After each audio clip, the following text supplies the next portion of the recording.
Bora mergulhar em uma das partes mais importantes da Bíblia do mercado financeiro. A gente vai desvendar juntos o capítulo 4 de O Investidor Inteligente, de Benjamin Graham. O nosso foco hoje vai ser a estratégia defensiva, sabe? Uma abordagem pensada para quem busca resultado sólido, com segurança e, o mais importante, com simplicidade.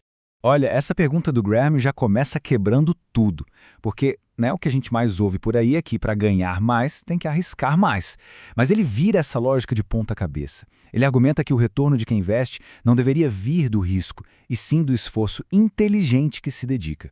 E é essa ideia que vai guiar toda a nossa conversa. E é partindo dessa ideia de esforço que o Graham define dois perfis bem claros.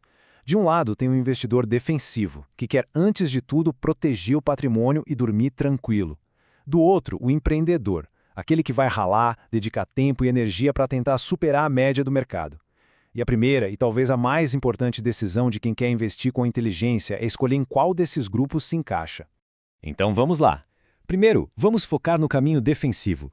Entender quais são os objetivos e qual é a mentalidade por trás dessa abordagem. O investidor defensivo é basicamente aquela pessoa que valoriza a paz de espírito.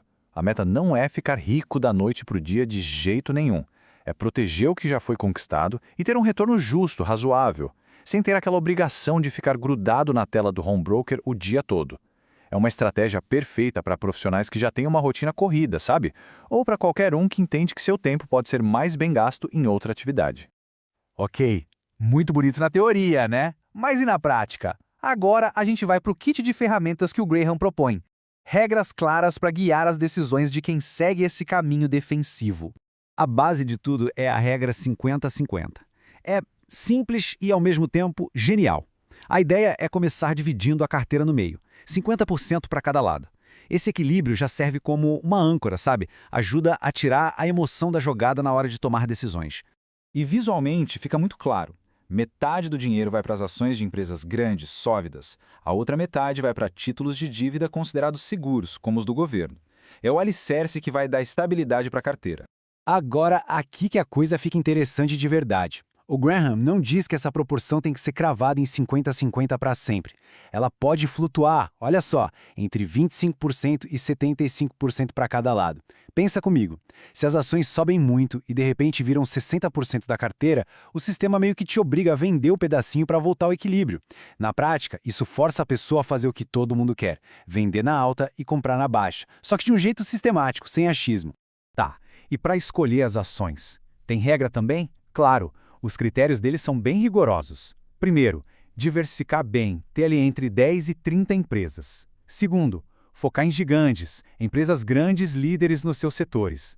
Terceiro, um ponto-chave, consistência. A empresa tem que ter um histórico de pelo menos 20 anos pagando dividendos sem falhar. E por último, mas não menos importante, o preço. Não pagar caro demais, ser disciplinado com métricas como o preço sobre lucro. E tem mais uma ferramenta que o Graham adorava, o Dollar Cost Averaging. A lógica é simples. Investir uma quantia fixa de dinheiro em intervalos regulares. Pode ser todo mês, por exemplo. Não importa se o mercado está subindo ou caindo. Com isso, naturalmente se compra mais ações quando os preços estão baixos e menos quando estão altos. É quase um piloto automático inteligente para o portfólio. Beleza, entendemos bem o lado defensivo. Mas para a gente realmente sacar a força dessa estratégia, é fundamental dar uma olhada na alternativa.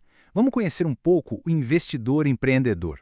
Olha, o investidor empreendedor não é um amador, de jeito nenhum. É alguém ativo, analítico, que trata o ato de investir como uma profissão mesmo.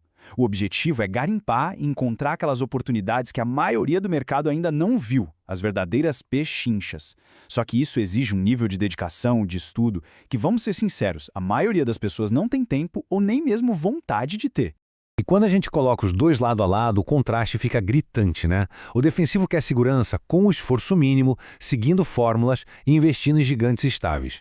Já o empreendedor quer retornos acima da média, com o esforço máximo, caçando as barganhas. São duas filosofias, dois mundos com níveis de comprometimento totalmente diferentes. E com isso a gente chega ao conselho mais importante de Graham, talvez de todo o capítulo. É um alerta, um aviso direto para quem fica tentado a misturar as duas coisas. O ponto crucial é esse, e é muito sério. Tentar ser só um pouquinho empreendedor, sem ter a dedicação total que isso exige, é a receita para o desastre. O que o Graham está dizendo é que ter um conhecimento superficial e sair por aí tentando bater o mercado provavelmente vai levar a resultados piores do que os daquela pessoa que humildemente segue a fórmula defensiva. Ou se mergulha de cabeça, ou se segue a regra segura. Ficar no meio do caminho, segundo ele, é o pior dos mundos. E no fim das contas, essa análise toda nos deixa com uma pergunta fundamental, que vai muito além dos números. Depois de entender esses dois caminhos, o esforço que cada um exige e os objetivos de cada um, qual deles reflete honestamente a realidade, o tempo disponível e o temperamento de quem investe? A resposta para essa pergunta é o verdadeiro ponto de partida do investimento inteligente.